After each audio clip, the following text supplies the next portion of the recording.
Hai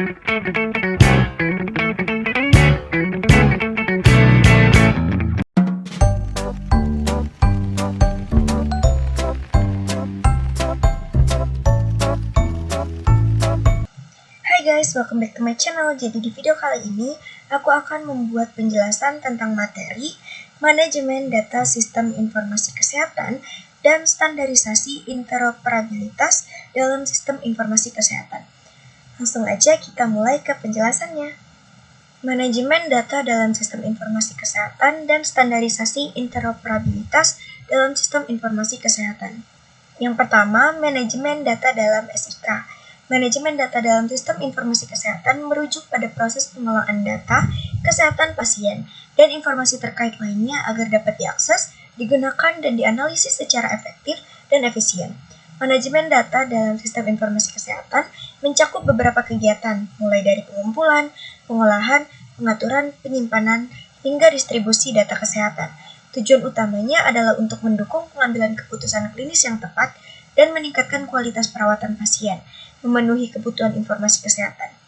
Dalam praktiknya, manajemen data dalam sistem informasi kesehatan mencakup beberapa komponen utama. Yang pertama, basis data kesehatan berisi informasi kesehatan pasien yang terstruktur dan tersimpan dalam format elektronik.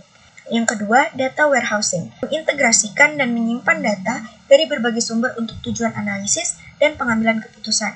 Yang ketiga, data mining, yaitu proses pengalian informasi yang tersembunyi dari data kesehatan menggunakan teknik-teknik analisis statistik dan komputer. Yang keempat, data mart, subset dari data warehousing yang berisi data kesehatan yang relevan untuk tujuan analisis tertentu. Teknologi dan metode untuk manajemen data dalam SIK. Yang pertama, Database Management System atau DBMS digunakan untuk mengorganisir, menyimpan, dan mengolah data dalam sebuah sistem informasi kesehatan. Yang kedua, data mining digunakan untuk mengekstraksi pola dan informasi yang berguna dari data yang telah tersimpan dalam sebuah sistem informasi kesehatan. Yang ketiga, business intelligence atau BI digunakan untuk mengubah data mentah menjadi informasi yang berguna dan dapat dimengerti. Yang keempat, electronic health record digunakan untuk mengumpulkan, menyimpan, dan mengelola catatan kesehatan pasien secara digital yang memungkinkan akses data kesehatan pasien secara real-time. Yang kelima, cloud computing digunakan untuk menyimpan dan mengelola data secara online. Yang keenam, big data analyst digunakan untuk menganalisis dan mengelola data yang sangat besar dan kompleks. Tantangan dalam manajemen data dalam sistem informasi kesehatan, keamanan informasi. Yang pertama, tantangan teknis mencakup beberapa hal seperti volume data yang besar, kualitas data yang tidak baik, dan kompatibilitas antar sistem. Yang kedua, tantangan organisasional, keterbatasan sumber daya manusia, dan koordinasi antar departemen. Yang ketiga, tantangan kebijakan, kebijakan privasi dan keamanan data kesehatan, standar dan regulasi dalam pengelolaan data kesehatan, standarisasi dan interoperabilitas dalam SIK. Standarisasi dan interoperabilitas merujuk pada kemampuan sistem informasi kesehatan untuk berkomunikasi serta bekerja sama dengan sistem informasi kesehatan lainnya secara efektif dan efisien. Standarisasi merupakan proses pengembangan dan penggunaan standar yang sama untuk data, format, terminologi, dan komunikasi di antara sistem informasi kesehatan. Interoperabilitas adalah kemampuan sistem informasi kesehatan untuk berkomunikasi, berbagi data, dan beroperasi bersama-sama secara efektif.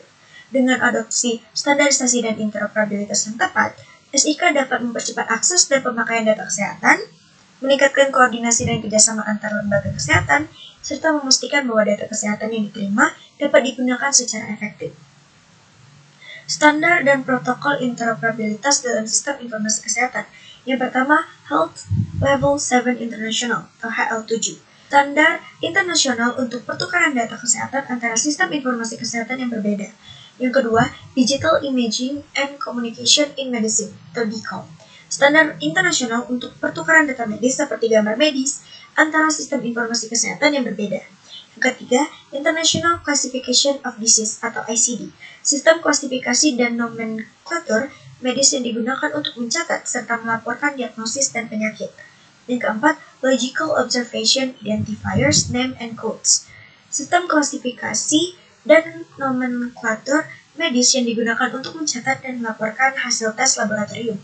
Yang kelima, Continuity of Care Document, standar dokumen medis yang digunakan untuk berbagi informasi medis antara sistem informasi kesehatan yang berbeda. Tantangan dalam implementasi standarisasi dan interoperabilitas dalam SIK. Yang pertama, kerumitan dan kompleksitas sistem, makan biaya dan waktu yang cukup besar. 2. Standar yang berbeda, menyulitkan implementasi interoperabilitas antara sistem yang berbeda. Yang ketiga, perubahan teknologi. Yang keempat, perubahan kebijakan dan regulasi. Yang kelima, keterbatasan anggaran. Implementasi standarisasi dan interoperabilitas dapat memakan biaya yang cukup besar.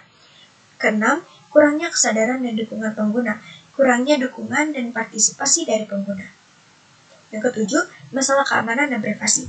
Upaya memastikan standar serta protokol memenuhi persyaratan keamanan dan privasi. Contoh kasus bab 8, pengembangan sistem informasi kesehatan untuk manajemen data pasien dan perawatan yang lebih baik. Penelitian ini menyoroti pentingnya pengembangan sistem informasi kesehatan dalam era digital untuk meningkatkan manajemen data pasien dan kualitas perawatan. Dengan implementasi SIK yang efektif, penyedia layanan kesehatan dapat mengelola data pasien dengan lebih efisien dan meningkatkan koordinasi perawatan. Langkah-langkah pengembangan meliputi analisis kebutuhan, desain sistem, implementasi, dan evaluasi kinerja. Hasilnya menunjukkan bahwa SIK yang dikembangkan mampu menyediakan akses informasi pasien yang lebih mudah, perencanaan perawatan yang terkoordinasi, dan komunikasi yang efektif antar staf medis. Penyedia layanan kesehatan dapat dengan mudah mengakses informasi ke pasien, merencanakan perawatan yang lebih terkoordinasi, dan berkomunikasi secara efektif dengan rekan kerja. Dengan demikian, SIK ini diharapkan dapat berkontribusi signifikan dalam meningkatkan kualitas layanan kesehatan melalui manajemen data yang lebih baik dan perawatan yang lebih terkoordinasi.